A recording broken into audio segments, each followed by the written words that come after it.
Hey guys, welcome back to Vikram tutorial. आप देख रहे हैं आपका चहेता चैनल विक्रम ट्यूटोरियल। फिर से स्वागत करते हैं आज के नए आपका बायोलॉजी के सेशन में। तो कैसा लग रहा है बायोलॉजी का वीडियो, आप लोग कमेंट बॉक्स में बता सकते हैं। अगर थोड़ा सा भी अगर अच्छा लगे तो आप लोग वीडियो को लाइक करें, सब्सक्राइब करें चैनल को और अपने सारे दोस्तों तक फैला दें, क्योंकि हम लाते हैं आप लोग के लिए ग्रुप डी का जबरदस्त अभी चीज। तो आइए सबसे पहले हम लोग बात कर लेते हैं आज का हमारा जो टॉपिक है। कोई टॉपिक नहीं है, अब एक्स्ट्रा क्वेश्चन जो कि हम लोग खतरनाक करेंगे। तो शुरुआत करते हैं सबसे पहले जिह्वा के पार्श्व किनारे पर। हमारा पहला पॉइंट आज का है कि जिह्वा के पार्श्व किनारे पर, जिह्वा जो होता है जिह्वा के पार्श्व किनारे पर, ठीक है, जिह्वा का पार्श्व किनारे पर क्या होता है, स्वाद कैसा होता है जल्दी से बताएंगे। जिह्वा के पार्श्व किनारे पर स्वाद जो होता है वो होता है खट्टा। ठीक है, कैसा स्वाद होता है मेरे प्यारे स्टूडेंट, खट्टा होता है, याद रखिएगा। तो जिह्वा के पार्श्व किनारे पर स्वाद खट्टा होता है, जबकि पश्च भाग, पीछे वाला भाग जो होता है पश्च भाग पर जो स्वाद होता है वो कैसा होता है, कड़वा होता है। क्या होता है मेरे प्यारे स्टूडेंट, कड़वा होता है। सॉरी, कपड़ा लिख रहे थे, तो कड़वा होता है, ठीक है। और आपका जो है अग्र छोर पर, आगे वाला छोर पर क्या होता है, अग्र छोर पर जो होता है वो होता है आपका मीठा। ठीक है, क्या होता है, मीठा एवं, और लास्ट जो इसका पॉइंट है वो है आपका अग्र एवं किनारे पर जो होता है, अग्र एवं किनारे पर जो होता है वो होता है नमकीन।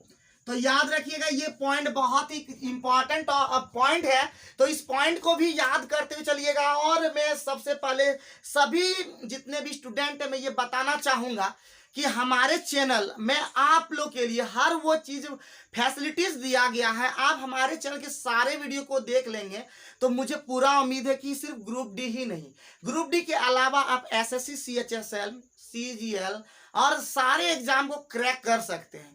तो क्रैक करने के लिए आप हमारे चैनल को फॉलो कर लीजिए, Vikram tutorial BD for all, और फैला दीजिए। हमारे पूरे देश ही नहीं, पूरे विदेश में तक भी हमारे ले सकते हैं, हमारे बात को समझ सकते हैं। जो हिंदी भाषी है वो आप आसानी से, वो आपके लिए, वो आपके लिए, आपके घर के लिए, उनके लिए, सबके लिए फायदेमंद होगा। तो चलिए, हमारा ये पॉइंट फिर से मैं बोल रहा हूँ, जिह्वा के पार्श्व किनारे पर, पार्श्व का मतलब जो ऊपर वाला भाग होता है उस पर स्वाद कैसा होता है, खट्टा होता है, जबकि पीछे वाले भाग पर उसका स्वाद कैसा होता है, कड़वा होता है, जबकि अग्र छोर पर मीठा होता है और अग्रम किनारे पर स्वाद नमकीन होता है। पहला पॉइंट कैसा रहा जल्दी से बताएंगे। तो बहुत सारा पॉइंट हम बताएंगे और सारे पॉइंट को कंप्लीट करने के बाद आप लोग के लिए लाएंगे, हम एकदम जबरदस्त लाइव सेशन लाने का कोशिश करेंगे। लेकिन लाइव सेशन तभी आ पाएगा मेरे प्यारे स्टूडेंट जब आप हमारे चैनल को थोड़ा सा अगर सपोर्ट करेंगे। आइए हम बात करते हैं दूसरा पॉइंट। तो एंजाइम के प्रोटीन भाग को, ठीक है, एंजाइम का जो प्रोटीन भाग होता है, एंजाइम का जो प्रोटीन भाग होता है शायद आप लोग जानते होंगे, एंजाइम का जो प्रोटीन भाग होता है उसे कहते हैं एपो एंजाइम।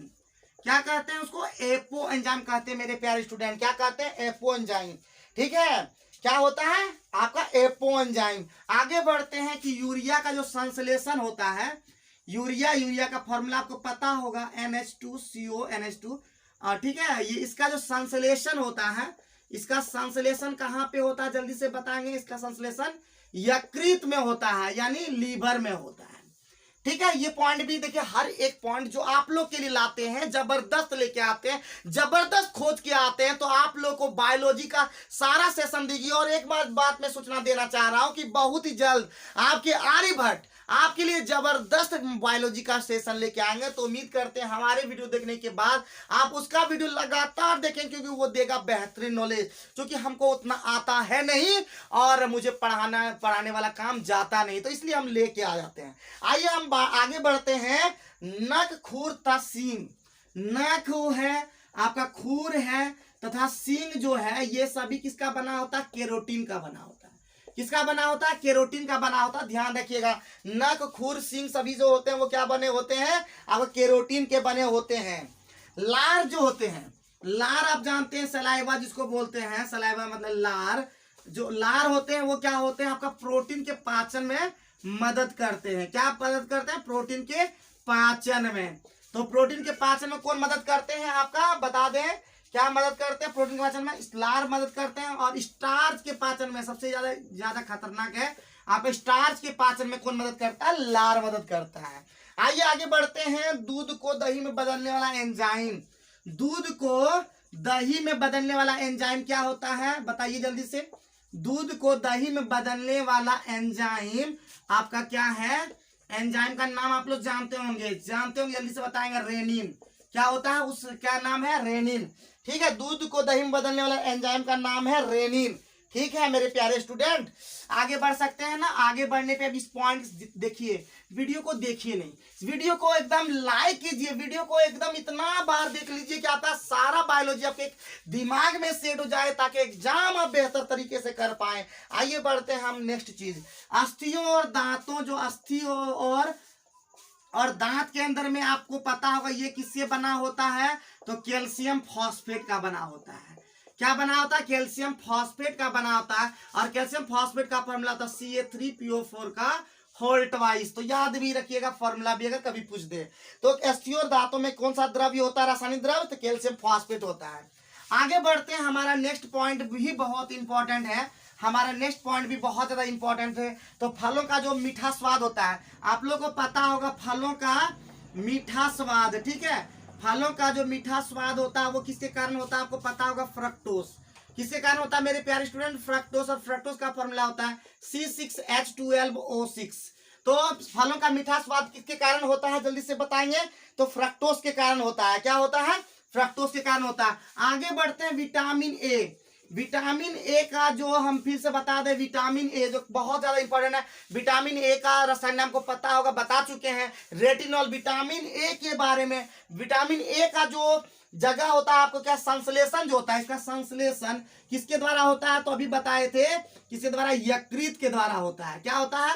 आपका लीवर के द्वारा, यानी यकृत के द्वारा इसका संश्लेषण होता है। आगे बढ़ते हैं, हमारे तंबाकू के अंदर में क्या पाया जाता है? जल्दी से बताएंगे। तंबाकू के अंदर में क्या पाया जाता है? निकोटीन पाया जाता है। तंबाकू के अंदर में क्या पाया जाता है? निकोटीन पाया जाता है। जबकि चाय के अंदर क्या पाया जाता है? चाय के अंदर थीन पाया जाता है। और आपका कॉफी के अंदर में क्या पाया जाता है? तो कॉफी के अंदर में भी आपको पता होगा, कॉफी के अंदर में कैफीन पाया जाता है। क्या पाया जाता है मेरे प्यारे स्टूडेंट? कैफीन पाया जाता है। और साथ ही साथ आपको अभी और भी चीज बताएंगे, पहले इसको नोट करते हुए चलिएगा। ठीक है, अस्थि और दांतों के अंदर में कौन सा रासायनिक द्रव्य होता है? तो आपको कैल्शियम फॉस्फेट। और फलों का मीठा स्वाद किसके कारण होता है? तो फ्रक्टोज के कारण। विटामिन ए का संश्लेषण किसके द्वारा होता है? तो आपको पता होगा यकृत के द्वारा। हम आगे देखिए, एक लास्ट में जाते हैं तो क्वेश्चन करने का प्रयास करेंगे। उस सारे क्वेश्चन का जवाब अगर आप देते हैं कमेंट बॉक्स में, तो मुझे पूरा उम्मीद है कि आप पूरा वीडियो को देखते हैं। अदरवाइज थोड़ा वीडियो देख करके आप स्किप कर देते हैं और सिर्फ लाइक कर देते हैं। ऐसा काम बिल्कुल ना करें। अगर आपको सच में आपको निकालना है ग्रुप डी, तो हमारे पूरा वीडियो को देखिए। आधा अधूरा आप देख करके क्या फायदा होगा आपको बताइए। मेरा मेन उद्देश्य आप लोग का ग्रुप डी क्रैक करवाना है, लेकिन आप लोग क्या करेंगे? स्किप कर देता है और सोचते हैं कि हम सब देखते हैं, लेकिन ऐसा नहीं है। ये आप अपने आप को ठग रहे हैं। हमको कोई ठग नहीं रहे हैं। हम तो आपको फ्री ऑफ एजुकेशन आपको दे रहे हैं, उसके बावजूद भी आप ऐसा कर रहे हैं, तो ये आपको थू है आपके ऊपर कि आप ऐसा करते हैं। चलिए आगे बढ़ते हैं। कार्बोहाइड्रेट का पता लगाने के लिए, ठीक है, कार्बोहाइड्रेट का पता कैसे लगा सकते हैं? तो कार्बोहाइड्रेट का पता लगाने के लिए हम क्या करते हैं? आयोडीन विलयन लगा देते हैं। आयोडीन का विलयन हम लोग डाल देते हैं। तो आयोडीन विलयन से हम लोग क्या कर सकते हैं? आपका कार्बोहाइड्रेट का पता लगा सकते हैं। आगे बढ़ते हैं, हमारा तुलसी पौधा को। तो तुलसी पौधा को सबको पता होगा कि तुलसी जो पादप है, इसको शाकीय भारतीय डॉक्टर कहते हैं। क्या कहते हैं मेरे प्यारे स्टूडेंट? शाकीय भारतीय डॉक्टर कहते हैं। तो कंफ्यूज मत कर दीजिएगा, याद रखिए तुलसी का पौधा को क्या कहते हैं? शाकीय भारतीय डॉक्टर भी कहते हैं। यानी हम लोग इसी से हम लोग को बहुत फायदा पहुंचता है। आगे बढ़ते हैं, बीटी बीज। बीटी बीज जो होता है वो किसके लिए प्रयोग होता है? तो बीटी बीज आपको पता होगा, बीटी बीज जो होता है कपास के लिए प्रयुक्त होता है। किसके लिए होता है मेरे प्यारे स्टूडेंट? कपास के लिए। कपास के लिए बीटी बीज का प्रयोग होता है। आगे बढ़ते हैं तो हमारा होता है कि जेट्रोफा जो बीज होता है मेरे प्यारे स्टूडेंट, जेट्रोफा बीज जो होता है वो क्या होता है? जैविक ईंधन, यानी जैव ईंधन में प्रयुक्त होता है। ठीक है, जेट्रोफा जो बीज होता है वो क्या होता है? जैव ईंधन जैव ईंधन के लिए प्रयुक्त होता है। ठीक है ना, बात समझ रहे हैं ना। देखिए हमारा एनर्जी समाप्त नहीं हुआ है। अगर ऐसा आपको लगता है, क्योंकि वीडियो इतना लंबा बनता है, वीडियो इतना लंबा बनाते हैं, बहुत सारे वीडियो को एक साथ बनाना होता है, हमारा उतना पावर देखिए कितना आखिर करेंगे। फिर भी मैं कोशिश करता हूँ आप लोग के लिए लगातार वीडियो देने का। हम लगातार आप लोग के लिए वीडियो ला रहे हैं, तो पूरा वीडियो को फिर से मैं बोलना चाहूंगा कि आप अपने आप को ठगिए नहीं। इस बार एक बार एग्जाम क्रैक कीजिए, और एग्जाम को क्रैक करने के बाद आप एकदम आपको दौड़ना है, रेस करना है, उसके बाद फिर क्या है आप ज्वाइनिंग कर लेंगे। अब ज्वाइनिंग करने देखिए इतना, देखिए जितना आसान लगता है कि हम इतना आसानी से कर लेंगे, उतना आसान नहीं होता। लेकिन अगर आप मेहनत करेंगे तो मुझे कोई भी ऐसा एग्जाम नहीं लगता जो आप क्रैक नहीं कर सकते। तो चलिए आगे बढ़ते हैं, और आगे बढ़ने पे आपको मिलेगा कि पके हुए अंगूर में जो होता है, पके हुए अंगूर में क्या होता है, जल्दी से बताएंगे क्या। पके हुए अंगूर में जो होता है वो होता है आपका ग्लूकोज। क्या होता है मेरे प्यारे स्टूडेंट, ग्लूकोज होता है। ग्लूकोज का फॉर्मूला हम बता दिए C6H12O6। ठीक है, तो ये पके हुए अंगूर में क्या होता है, ग्लूकोज होता है। आगे बढ़ते हैं, आगे बढ़ने पे हमारा क्या मिलता है, रेशम का कीट। तो रेशम का कीट आपको पता होगा, रेशम का कीट जो होता है वो क्या कहां से प्राप्त होता है मेरे प्यारे स्टूडेंट। रेशम का कीट जो होता है शहतूत के पेड़, शहतूत के पेड़ से प्राप्त होता है मेरे प्यारे स्टूडेंट। शहतूत के पेड़ यानी इसको कहते हैं मलबरी पेड़। ठीक है, कैसा होगा स्पेलिंग, MAL या जो भी स्पेलिंग लगता है गड़बड़, इसलिए छोड़ देते हैं। शहतूत के पेड़ से प्राप्त होता है। आगे बढ़ते हैं, आगे बढ़ने पे हमारा मिलता है क्रेस्कोग्राफ की खोज। क्रेस्कोग्राफ की खोज कौन किया, तो आपको पता होगा क्रेस्कोग्राफ की खोज होता है आपका जगदीश चंद्र बसु ने किया। तो हम लिख देते हैं शॉर्ट में JC बसु। ठीक है, जगदीश चंद्र बसु ने किया। तो क्रेस्कोग्राफ की खोज आपका जगदीश चंद्र बोस ने किया था। और इसको क्रेस्कोग्राफ से होता है जो पौधे में जीवन है या नहीं उसका पता लगाने के लिए ये यूज किए थे। आगे बढ़ते हैं, हरे एवं कोमल तने वाले पौधे साग कहलाते हैं। हरे एवं कोमल तने वाले जो पौधे होते हैं, कोमल तने वाले जो पौधे होते हैं उसे कहते हैं साग कहते हैं। क्या कहते हैं मेरे प्यारे स्टूडेंट, साग कहते हैं, यानी उसको कहते हैं हर्ब। क्या कहते हैं मेरे प्यारे स्टूडेंट, हर्ब कहते हैं। तो आगे बढ़ सकते हैं, देखिए पॉइंट बाय पॉइंट हम जितना लिखते जाते हैं आप लोग भी नोट करते हुए चलिएगा, और सिर्फ देखना नहीं नोट भी कर लेना है। आगे बढ़ते हैं आपका सिनकोना की छाल से। तो सिनकोना की छाल से क्या प्राप्त होता है, आपको याद आ रहा होगा। तो सिनकोना की छाल से क्या प्राप्त होता है, जल्दी से बताएंगे, मेरे साथ बोलेंगे। सिनकोना की छाल से जो होता है वो होता है आपका कुनेन प्राप्त होता है। और कुनेन जो होता है वो क्या होता है, मलेरिया रोग में फायदेमंद होता है। कौन सा रोग में फायदेमंद होता है मेरे प्यारे स्टूडेंट, मलेरिया रोग में फायदेमंद होता है। तो जो होता है सिनकोना की छाल कहां से प्राप्त होता है, सिनकोना की जो छाल होता है कुनेन से प्राप्त किया जाता है, और इसका प्रयोग मलेरिया को ठीक करने में किया जा सकता है। आगे बढ़ता है, सेब जो होता है, सेब जो होता है मेरे प्यारे स्टूडेंट आभासी या छद्म फल कहते हैं। क्या कहते हैं, आभासी या छद्म फल कहते हैं, स्यूडो इसको बोल सकते हैं। ठीक है, क्या बोल सकते हैं, स्यूडो फ्रूट कह सकते हैं। ठीक है, तो याद रखिएगा आपका सेब क्या होता है, आभासी फल होता है। लौंग जो होता है, लौंग जिसको क्लोव बोलते हैं, लौंग या क्लोव, ये क्या होता है, फूल की कली से प्राप्त होता है। ठीक है, ये क्या होता है आपका, फूल की कली से प्राप्त होता है, यानी फूल की कली को ही क्या कहते हैं आपका, फूल की कली को हम लोग लौंग उससे प्राप्त कर सकते हैं। तो एक पार्ट आपका अभी समाप्त हो गया। आगे बढ़ते हैं, आगे बढ़ने पर एक हो जाए वही मोटिवेशनल कोट्स। तो अपनी राह के हर कदम पर लड़खड़ाया मत करो, अपनी राह के हर कदम पर लड़खड़ाया मत करो। कामयाबी पानी है तो संभल जाया करो, मत करो शोर अपने अगले कदम की, चुपचाप अपनी अगली मंजिल की ओर बढ़ जाया करो। तो इसी के साथ हम बढ़ते हैं, और बढ़ने पर थोड़ा सा हम लड़खड़ा जाते हैं। लड़खड़ाने का कारण है कि हमको याद नहीं था, केला, आम तथा बादाम जो होता है वो असत्य फल है। केला, आम तथा बादाम, केला, आम तथा बादाम जो है वो क्या है आपका, असत्य फल है। ये क्या है आपका, असत्य फल। ठीक है, ये दिमाग में भी नोट करते हुए चलिए, सब नोट करते हुए चलिएगा। ठीक है, कॉपी में नोट करते हुए चलिएगा, जो याद होगा उसे भी नोट करना, जो याद नहीं होगा वो भी नोट करना है, और नोट करके रखना भी है। आगे बढ़ते हैं, आगे बढ़ने पर मिलता है चट्टानों, जो चट्टान पर पाया जाता है आपका लाइकेन, चट्टानी स्तर पर लाइकेन विकास को क्या कहते हैं, चट्टानी स्तर पर। ठीक है, चट्टानी स्तर पर लाइकेन के विकास को क्या कहते हैं, आपको शायद याद आ रहा होगा। लाइकेन के विकास को कहते हैं आपका सेक्सिकोलस। क्या कहते हैं मेरे प्यारे स्टूडेंट, सेक्सिकोलस। ठीक है, क्या कहते हैं उसको, सेक्सिकोलस। तो याद कर लेंगे आगे। अब है आगे फुल फॉर्म भी थोड़ा सा एक दो है। तो बीओडी का पूरा नाम होता है बायोकेमिकल ऑक्सीजन डिमांड। ठीक है, बायोकेमिकल ऑक्सीजन डिमांड। तो याद करते हुए चलिएगा आपका, ठीक है, याद करते हुए भी चलना है। नेक्स्ट सीओडी, सीओडी का हो जाएगा केमिकल ऑक्सीजन डिमांड। ठीक है, तो याद करते हुए भी चलना है।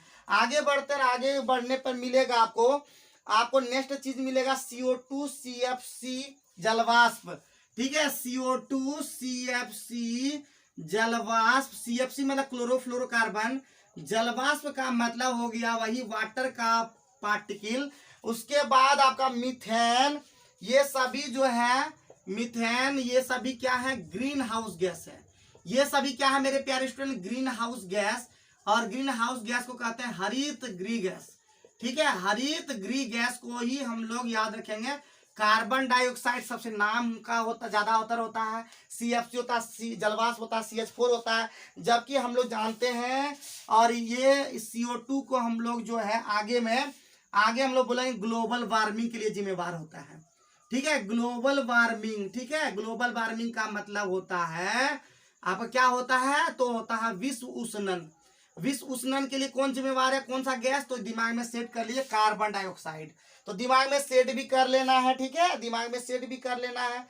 अब है कीटभक्षी पादप को पता होगा कि कीटभक्षी पादप क्या होता है। तो कीटभक्षी पादप आप लोग को बता चुके हैं पहले भी, मेरा वीडियो में देखिए।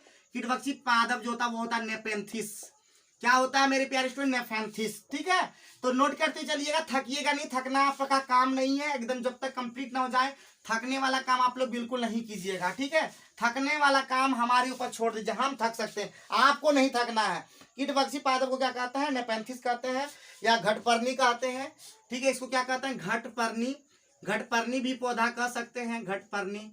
तो घटपर्णी भी कहते हैं। इसके अलावा ड्रोसेरा भी होता है, ड्रोसेरा कीटभक्षी पौधा जो होता है, ड्रोसेरा भी होता है। यूट्रिकुलेरिया भी होता है। ठीक है, यूट्रिकुलेरिया भी होता है, कुलेरिया जो भी है। तो थोड़ा सा देख लेंगे। देखिए उतना चीज हमको आता नहीं है, फिर भी आप लोग के लिए बता रहे हैं तो जरूर ध्यान रखिएगा। ठीक है, प्रकाशुनुवर्ती संचलन जो होता है, प्रकाशुनुवर्ती जो संचलन होता है वो किसके कारण होता है आप मेरे प्यारे स्टूडेंट, तो याद रखिएगा ऑक्सीन के कारण होता है।